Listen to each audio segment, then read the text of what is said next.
안녕하세요. HK 경영지원단 정아린 센터장입니다. 기업의 이익 실현을 최우선으로 생각하며 경영지원 제안서 브리핑을 시작합니다. 2020년 대표님들 퇴직금도 2배수로 작아지고 2020년 세법 개정안이 올해 확정되어 그간 잘 활용하던 차등배당의 길이 막혔습니다. 알고 계신지요? 또한 최저시급은 8,720원으로 변동되었습니다.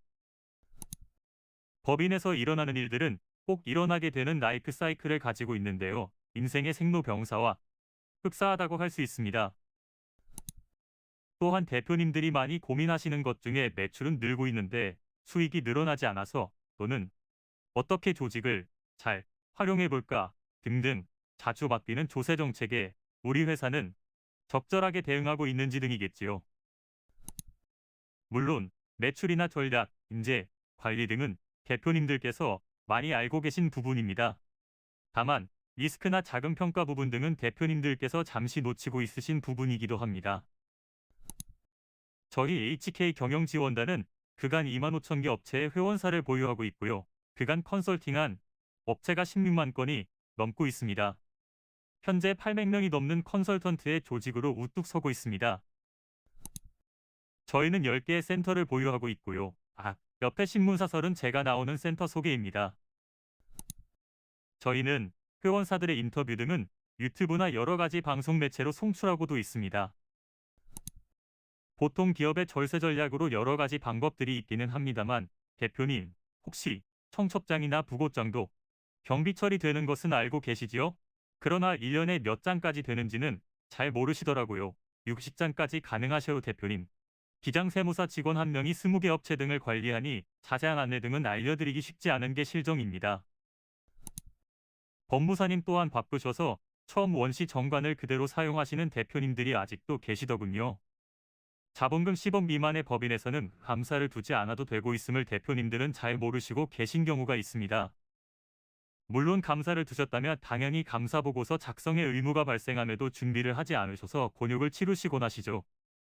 차명 주식이나 직원들을 주주로 올려 놓으시고도 주식 양도 제한도 법인 등기부등본에 표기도 안 해놓으신 경우가 허다합니다.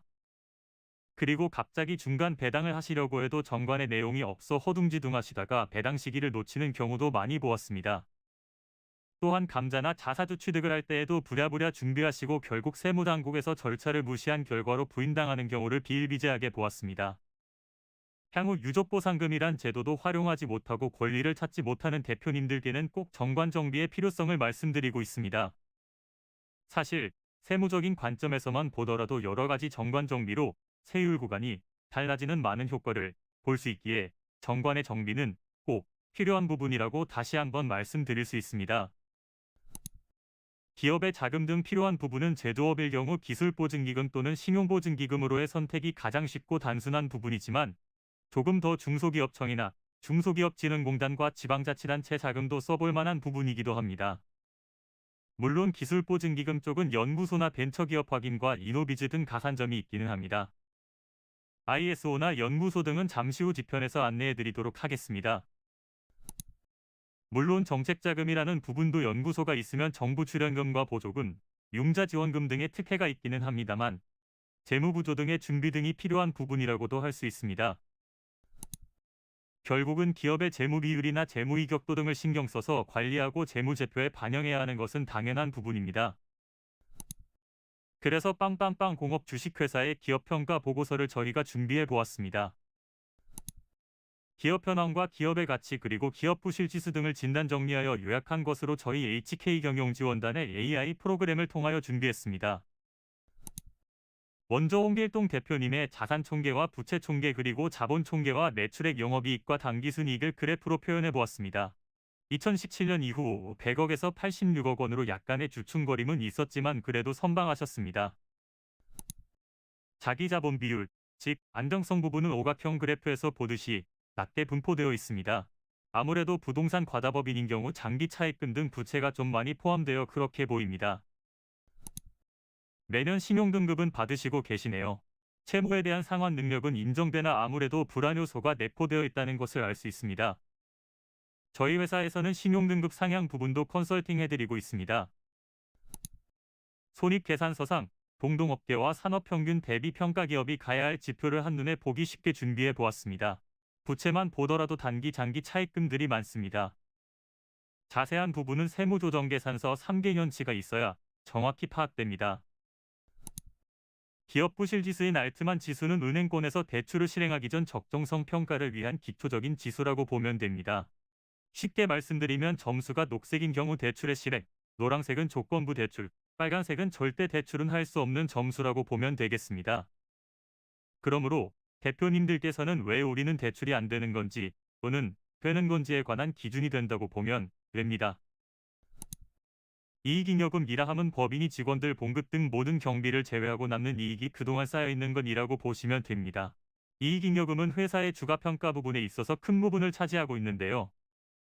그래서 자녀분들에게 주식을 증여하신다거나 할 때는 과도한 세금이 발생하고 있습니다. 그래서 이익잉여금에 대한 전략이 필요합니다. 처음 사업을 하실 때 1억 5천만 원 자본금으로 액면가 만원짜리 15,000주로 시작을 하셨습니다. 그러나 현재의 주당 가치는 6만 700여 원으로 평가되고 있으며 기업의 가치는 9억 1천만 원으로 평가되고 있습니다. 주주는 3명이시며 100% 중에 6.67%는 친척이지만 명의신탁이 아닌가 하고 추정을 해봅니다. 명의신탁의 문제점과 리스크는 잠시 후 설명드리도록 하겠습니다. 2020년 1월 1일 경정청구의 근거가 되는 국세기본법 개정안 국회 통과 기한 넘긴 세금 신고, 세액 환급을 위한 경정청구가 가능해졌습니다. 그러나 잘못 알고 계신 부분이 좀 있으셔요. 경정청구 진행으로 인해 국세청의 조사 대상이 되는 것 아니냐 하는데 세무조사 선정 대상과는 전혀 무관하며 잘못 내 돈을 정당하게 돌려받는 당연한 권리입니다. 복잡하게 생각하실 필요는 없으시고요. 저희가 요구하는 자료 몇 가지만 챙겨주시면 가능 여부는 3일 이내에 알려드릴 수 있습니다. 기업의 신용등급이 꼭 필요한 업종이 여럿이죠. 특히 건설업종인 경우는 당연히 거래업체에서 요구를 하게 됩니다. 저희 회사에서는 한국기업 데이터와 나이스 평가 정보와 긴밀하게 소통하고 있습니다. 물론 기업 신용으로만 대출을 받아야 할 경우도 생기게 됩니다. 정부의 입찰에도 필요하겠지만 신용등급은 자금 조달 시 은행 이자율이 달라지고 대출 한도도 달라지게 되는 것이 신용등급 관리를 해야 하는 이유이기도 합니다. 특히 등급 점수를 필요로 하는 기업에서는 하지급이라는 부분이 문제가 되곤 하지요. 물론 대표님의 급여나 상여금으로 처리하고 계시는 세무사님들이 대부분입니다. 이유는 단순합니다. 저희가 알고 있는 전문적인 솔루션 등이 생소하기도 하거니와 책임을 지는 부분이 월 20여만 원의 단순 기장 비용을 받으면서 굳이 책임을 지려고 하겠습니까? 당연한 결과입니다. 대표님들은 저희에게 좋은 솔루션을 듣고 기장세무사와 같이 진행하는 분들이 계시기는 합니다. 그러나 2, 3년 지나서 연락이 오기는 합니다. 절차상의 문제로 세무서에서 소명을 해야 한다고 가산세 등이 나왔다고 하더군요. 그러나 이미 세무사와 진행한 건을 저희가 책임질 이유는 당연히 없죠. 대표님 세무사가 해야 하는 부분이 일의 전부가 아니라는 겁니다. 법무 일정 등 법무사가 필요한 부분과 주식의 이동 등에 있어 절차상 상법을 준수해야 하는 단서 조건이 있습니다. 물론 정관이 수정되지 않은 상태에서 진행을 했다가 낭패를 보시는 많은 대표님들을 보아왔습니다. 저희 세무사는 보통의 기장세무사들이 모르는 부분을 처리해드리고 그 부분은 소명까지도 책임을 지고 있습니다. 특히 자사주 취득하시면서 주주총회의 소집이나 결의 통지까지가 없는 상태에서 세무적인 관점에서만 취득 후 세무만을 처리하다가 나중 사후관리가 부족해서 세무당국에서의 소명에 실패한 경우를 너무 많이 보고 있습니다. 작은 이득을 보고 앞으로 벌어질 큰 리스크를 간과하신 대표님들의 책임이신 거죠. 결국 수업료로 많은 금액을 국가에 납부하시게 됩니다. 그만큼 전문가들의 손길이 필요하게 됩니다. 대표님은 임원으로서의 권리와 주주로서의 권리를 모두 이용 가능하셔요. 임원으로서는 그냥 가져다 쓰는 가지급금과 근로나 상여금 그리고 퇴직금이 있으시고요. 주주로서는 배당을 받을 권리와 자사주 매입을 통한 이익금을 받으실 수 있으셔요. 중요한 것은 가지급금은 말 그대로 그냥 가져다 쓰신 돈인데 연간 4.6%의 인정이자를 내셔야 합니다. 당연히 이자를 내지 않으시면 법인세나 소득세 부분의 상승은 당연하겠지요. 근로나 상여로 가져간 돈도 국민연금과 사대보험 등의 증가로 많은 세금을 부담하셔야 하는 상황을 만나게 되시죠.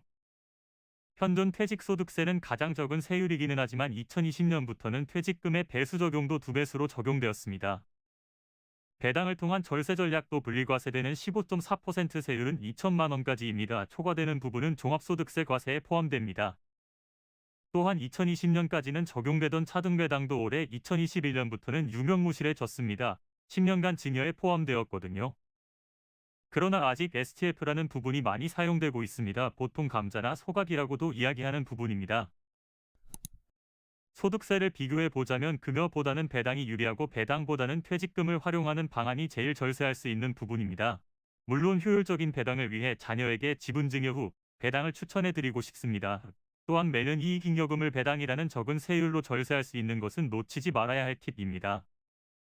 효율적인 배당 정책을 위하여 정관의 내용의 중간 배당을 꼭 제정하셔야 가능함도 알고 계셔야 합니다. 그림에서 보듯이 대표님 10년 후 미래 통장 잔액을 생각해 보셔야 할 시기가 다가왔습니다. 10년 후에도 걱정과 근심으로 계시는 것보다는 좀 더 여유로운 삶을 추구하시는 것도 좋지 않을까요? 위쪽의 회색과 아래쪽의 회색이 어디가 좀 더 밝게 보이시나요? 사진 외부 환경의 색 때문일 뿐 모두 같은 색입니다. 이렇듯 대표님과 전문가들의 시선은 약간의 차이가 날 수 있습니다. 그만큼 대표님의 결정이 법인의 발전에는 중대한 갈림목이 되곤 합니다. 그중 문제되는 부분이 경영자의 리스크 관리 부분인데요. 중요한 이슈로 차명 주식 부분이 있습니다. 즉, 처음 법인을 설립하셨을 당시 직원이나 아는 분들께 주식을 나누어 놓는 경우인데요. 세무조사가 시작되면 최우선적으로 차명 주식이란 부분을 들춰보는 것이 순서입니다. 물론 과점주주를 피하기 위해 나누는 경우는 조세 포탈이란 문제가 대두되기도 합니다. 보통 그동안 기업을 운영하시면서 문제가 되지는 않겠지만 수탁자의 사망이나 사업 등을 하시다가 국세 체납 등의 문제가 발생했을 때 당연히 주식에 대한 압류 등이 발생이 되곤 합니다. 당연히 수탁자 사망으로 인한 자녀들에게 상속이 일어났을 경우는 더욱더 복잡한 문제가 발생을 하곤 합니다. 중간에 주식들이 움직이게 될 경우는 액면 가격이 아닌 현재의 시가를 기준으로 움직이셔야 하며 당해년도나 다음 연도에 소명자료 요청이 있는 것이 아닙니다. 몇 년을 두고 있다가 세무공무원의 재량에 따라 수면에 떠오르게 됩니다. 위의 그림처럼 주식 변동에 따른 해명자료 제출 안내를 팩스로 받게 되셔요. 그러므로 늘 주식의 이동이 있을 때에는 소명자료까지도 염두에 두시고 준비를 하셔야 합니다. 특히 특수관계인들 간의 거래는 현, 시가로의 거래가 필요로 합니다. 위의 그림은 본인과 철을 중심으로 까만 부분은 모두 특수관계인이라고 보시면 됩니다. 결국 상속 및 증여세법 때문에 주주구성 전략 등은 미리미리 준비하셔야 하는 이유이기도 합니다. 부부간에 6억까지 증여 한도가 있습니다.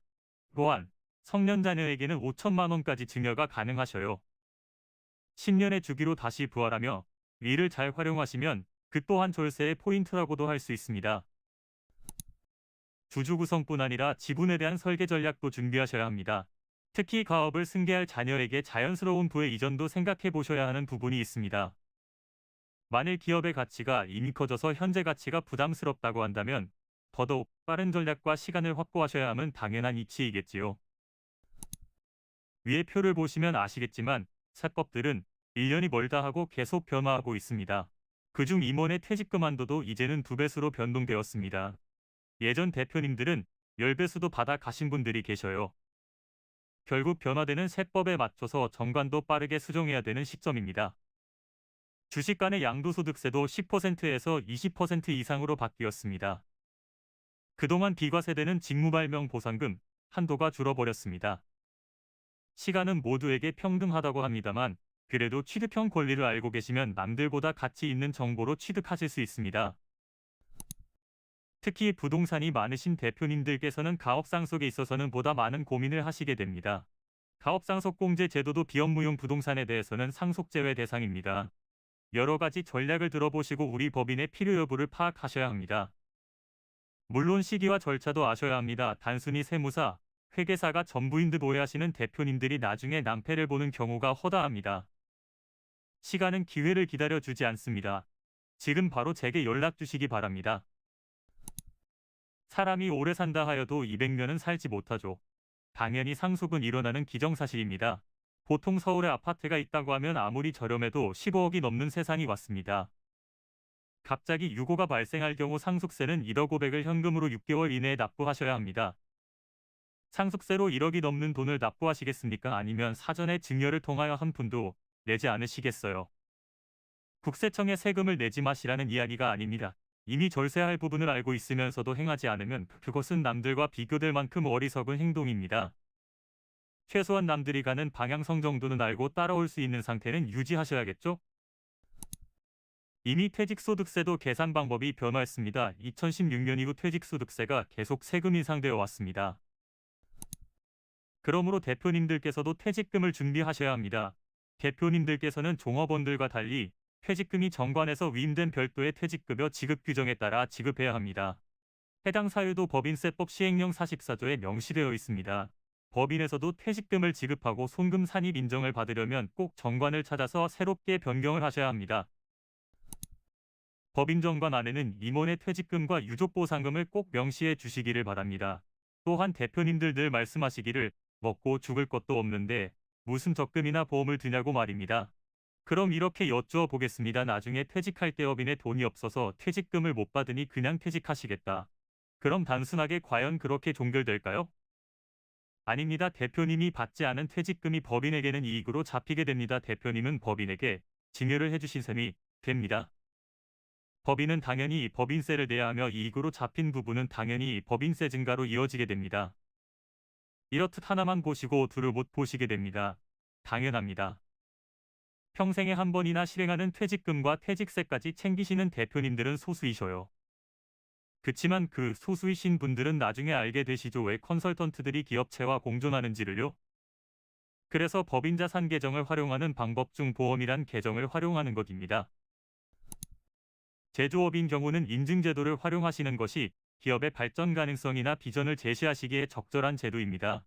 그중 당연히 기본이 되는 것은 연구소나 전담부서입니다. 여러 혜택들이 있습니다. 물론 조달을 준비하신다면 당연히 가산점수가 되는 인증제도를 이용하셔야 합니다.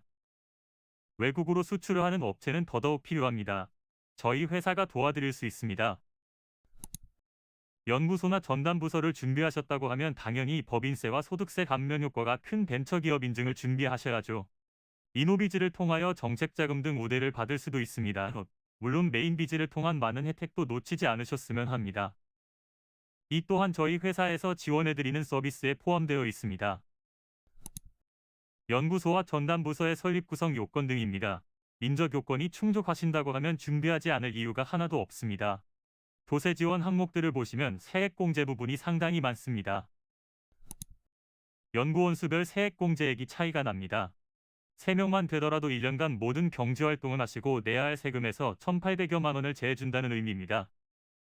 그럼 1,800의 당기순이익이 나오려면 얼마나 인력이 필요하고 전기세, 운송료 등이 소진되어야 1,800의 순이익이 나올까요?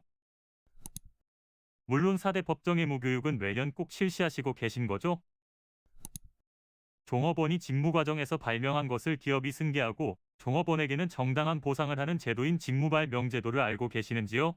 임원을 포함한 종업원이 직무과정에서 발명한 기술이 기업의 업무 범위에 속하고 그 발명을 하게 된 행위가 종업원의 직무에 속하는 발명을 말합니다. 직무발명제도를 도입하시려는 계획이 있다면 저희가 도움드리도록 하겠습니다. 또한 핵심인력 성과보상제도는 알고 계신지요? 중소기업 인력지원 특별법 내의 핵심인력, 장기재직, 우수인력 유입을 위하여 운영하는 제도이며 사업주와 핵심인력이 공동으로 적립공제금을 5년 이상 재직인력에게 성과보상금 형태로 지급하는 제도입니다. 중소기업 사업주에게는 손금 인정되며 세액공제가 되며 핵심인력에게는 본인 납입 대비 3배 이상 받을 수 있는 좋은 제도입니다. 혹시 노무는 노무사님의 서비스를 받고 계시나요? 중소기업에서는 비용 문제로 노무를 안일하게 생각하시다가 큰 교육비를 부담하시게 되죠. 근로자는 국가에서 보호의 대상이라고 해서 많은 지원 등이 있으나 사업주의 입장에서는 모든 서류 등을 스스로 준비하고 증빙하는 수밖에는 없습니다. 그러한 과정에서 매년 바뀌는 최저임금의 변화에 빠르게 대처하지 않았을 경우 주지의무 등 처벌과 과태료 등만 해도 작은 금액이 아닙니다. 늘 준비하고 시행하셔야 하는 이유이기도 합니다. 최저임금은 임금의 최저 수준을 정하고 사용자에게 이 수준 이상의 임금을 지급하도록 하는 제도입니다. 수습기간에 있는 근로자는 최저 임금액의 10%를 감액할 수 있습니다. 다만 단순 노무 업무 등 고용노동부 장관이 정하여 고시한 직종에 종사하는 근로자는 수습 여부, 계약기관에 관계없이 최저임금 100%를 지급하여야 합니다. 근로시간 단축 청구권 제도는 근로자가 소정근로시간의 단축을 사업주에게 신청할 수 있는 권리를 제도적으로 보장하는 것으로 공공기관 및 300인 이상 사업장을 대상으로 최초 시행됐으며 기업 규모별로 2022년까지 단계적으로 확대 시행됩니다. 시행 시기는 2020년 1월 공공기관 및 300인 이상 사업장, 2021년 1월 30인 이상 사업장, 2022년 1월 1인 이상 사업장으로 확대 시행됩니다. 근로시간 단축 청구권 제도의 주요 내용을 살펴보면 근로시간 단축을 신청할 수 있는 사유로는 가족 돌봄, 본인 건강, 은퇴 준비, 학업이 해당하며 근로자는 이러한 사유로 근로시간 단축을 신청할 수 있고 사업주는 요건을 충족하는 경우 이를 허용해야 하는 의무가 있습니다. 다만 사업주는 대체 인력 채용이 불가한 경우, 정상적인 사업 운영에 중대한 지장을 초래하는 경우 등 허용 예외 사유가 인정되면 근로시간 단축을 허용하지 않을 수 있습니다. 임금체불 등이 생기면 노동청의 사업장 감독 등이 시작되고 해고 사건이 벌어진다고 하면 노동위원회에서 제재를 받으실 수 있으며 산재 사건이나 사대보험 문제가 발생하면 근로복지공단에 자주 왕래하셔야 하는 불편함이 생기게 됩니다. 특히 이 통상임금은 잘 알고 계셔야 하는데요. 보통 1년 이상 일을 하였다면 1개월분의 통상임금을 기본으로 지급하고 있습니다. 통상임금에서 만족해야 할 조건은 크게 세 가지가 있습니다. 정기성과 일률성, 고정성이 있어야 하는데요. 이는 직장에서 업무를 하고 있는 노동자에게 일률적 혹은 정기적으로 소정의 근로나 총근로에 대해서 주기로 약속하였던 시급 및 주급, 월급 등을 의미합니다. 이 밖에도 기본적으로 나오는 급여는 물론 연장근무를 하거나 직책과 직무에 따른 수당 혹은 휴가 수당 등이 존재하며 성과급 혹은 특수작업, 기술에 따른 수당까지 폭넓게 있습니다. 이렇듯 노무에 대하여서는 전문가와 꼭 상의하시기 바랍니다. 사실 노동자들과 임금이란 현금이 오가는 동안은 문제가 없다가도 인연의 고리가 딱 끊어지면 생기는 것이 노무 문제랍니다. 즉, 퇴사 이후 벌어지는 경우가 태반입니다. 근로기준법 위반 시 벌칙 조항이 저리 많은데 일일이 대표님들이 확인하고 관리한다면 꽤 골치 아픈 일이 아닐 수 없겠죠? 결국 저희 같은 컨설턴트들과 인연을 맺고 가시는 이유가 그러한 이유일 거라고 생각됩니다. 임금 분석도 당연히 하셔야 할 관리 부분이라고 생각됩니다. 특히 코로나 등 비대면 시대가 도래하면서 홈페이지나 쇼핑몰 등 준비하시는 대표님들이시라면 저희 회사에서 지원되는 사항 등과 접목시킨다면 많은 시너지 효과가 있으리라고 생각됩니다. 다음은 정지원자금에 관한 전략적인 부분 등을 설명하도록 하겠습니다. 개인 및 예비 창업자의 우수 아이디어가 사업 아이템으로 구체화되고 창업까지 연계될 수 있도록 맞춤형 지원 프로그램 운영을 통한 혁신형 창업 유도 프로그램인 특허 디딤돌 사업을 알고 계신지요? 또한 바로 지원 서비스와 창업지원금 대출과 창업선도대학 지원 등 활용할 만한 창업 3년 미만 기업 대상 정기 패키지 등을 알고 계신다면 사업에 많은 도움이 된다고 볼 수 있습니다. 2021년 지식재산 지원 사업도 대표님들께 많은 도움이 되리라고 생각됩니다. 특히 상표나 디자인 등 브랜드를 준비하시는 업체에서는 큰 도움이 됩니다. 지역센터 전문 컨설턴트가 기업 IP 현안 진단을 통한 특허맵, 디자인맵, 브랜드 개발, 디자인 개발, 특허기술 홍보 영상 등을 지원하는 제도입니다.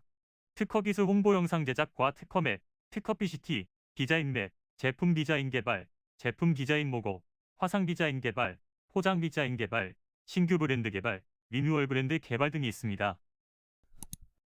창업 후 7년 이내 중소기업과 전환 창업으로 제도약을 노리는 중소기업의 보유 기술에 대하여 지식재산 기반 기술경영 융복합 컨설팅 지원을 시작합니다. 중소기업 경영 현장에서 마주하는 다양한 지식재산 애로사항에 대하여 전국 24개 지역 지식재산센터에서 적시 해결 상담해주는 지식재산 긴급지원 서비스도 눈여겨볼 만합니다. 2021년 인건비 지원 프로그램 또한 대표님들께서 꼭 아셔야 할 부분입니다. 청년 내일 채움 공제, 청년 추가 고용 장려금, 청년 디지털 일자리 사업과 신중년 적합 업무 및 고용 촉진 장려금 등은 꼭 지원받아야 할 제도입니다. 기존 인력 등에 대한 지원도 상당히 많은데요. 정규직 전환정액금, 고령자 계속고용 장려금, 일가정 양립 환경 개선 지원금 등도 매우 유용한 제도라고 할 수 있습니다. 인력 지원 사업 중 일자리 함께하기 지원금, 사내근로복지기금 또한 2021년 눈여겨볼 만한 사업입니다. 물론 자금 확보 프로그램으로 알기나 보조금 등은 연구 인력이 있다면 잘 이용하시는 편이 좋습니다. 특히 특허를 확보하신 대표님께서는 특허 자본화라는 부분도 이용할 수 있습니다. 아울러 특허를 준비하시는 대표님들이 계신다면 여러 가지 제도적 이점을 확보할 수 있도록 컨설팅 받아 보시는 것을 추천합니다. 특히 요즘은 M&A를 많이 진행하고 있는 중소기업들을 위해 저희 M&A팀과 같이 상의해 보시는 것을 권고드리는 바입니다. 각종 경영의 위기가 왔을 때 언제든 저희 HK 경영지원단을 애용해 주시기를 부탁드립니다. 법인의 설립에서 청산까지 모든 일어나는 경영활동의 길자리가 되기 위해 늘 노력하고 연구하며 성실하게 도움드리도록 하겠습니다. 저희는 이미 업무 실행 일정별 프로그램이 준비되어 있습니다. 간단한 정관 및 제도 정비에서부터 노무, 부식의 이동, 미처분이익 잉여금 처리, 가지급금 등 기업 돌봄 서비스까지 지원하고 있습니다. 서비스의 내용 등은 위에 열거된 부분이며 이외에도 경영상 문제점 등과 가업의 승계 부분까지 디테일하게 도움드리고 있습니다. 특히 이 대표님들이 가장 궁금하게 생각하시는 기업의 세무 이슈 등을 매출이나 기간에 따라 현재 우리 기업의 문제점 등을 소상히 파악하여 솔루션을 제공합니다. 저희가 훌륭한 선수가 될 수는 없습니다. 대표님들이 선수라고 할 때 저희는 코치라고 보시면 됩니다. 훌륭한 선수에게는 늘 도움을 주는 코치가 곁에 있었습니다. 그런 코치가 저희 HK 경영지원단임을 기억해 주셨으면 하는 마음을 전합니다. 이러한 저희 프로그램에 참여해보지 않으시렵니까? 3회 미팅까지는 비용이 하나도 없으며 대표님의 소중한 시간을 비워주시면 저희가 알찬 정보로 시간을 채워드리도록 하겠습니다. 저는 센터장 정아림이라고 합니다. 연락처는 010-2724-0366번입니다. 감사합니다.